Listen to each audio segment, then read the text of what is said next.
இன்றைக்கு தமிழகம் உள்பட பாஜக அல்லாத மாநிலங்கள் ஆளுகிற அரசுகளுக்கு நிறைய தொல்லைகளை கொடுத்து அந்த ஆட்சிகளை கலைப்பது, மாற்றுவது, தேர்ந்தெடுக்கப்பட்ட சட்டமன்ற உறுப்பினர்களை விலைக்கு வாங்குவது, ஆட்சேபம் என்று ஒரு தவறான பண்பாட்டை கடந்த 10 ஆண்டுகளில் பாஜக அரசு மத்தியிலே மாநிலங்கள் நிறைவேற்றிக் கொண்டிருக்கிறது. அதற்கு ஏதுவாக தமிழகம் அமையவில்லை என்பதால் தான் இப்போ கீழடியிலும் அவர்கள் கை வைக்க பார்க்கிறார்கள்.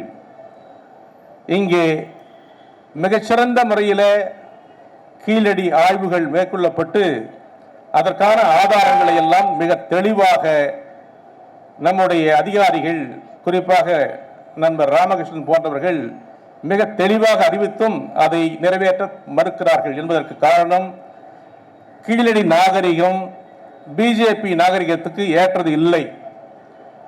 கீழடி நாகரிகம், அதன் வழியில் வந்த தொன்மையான தமிழ் கலாச்சாரம், பண்பாடு, இவைகள் பிஜேபி நாகரிகத்திற்கும் கலாச்சாரத்துக்கும் உண்பான இல்லை. ஆகவேதான் இதை மறைப்பதற்கு, மாற்றுவதற்கு அவர்கள் எடுக்கிற ஒரு முயற்சி தான் இதற்கு தடை.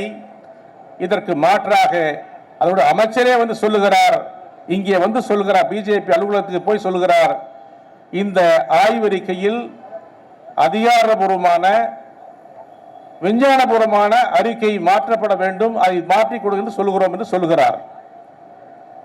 விஞ்ஞானத்திற்கும் இவர்களுக்கும் சம்பந்தமே கிடையாது. பிஜேபி அதை நம்புவதே இல்லை.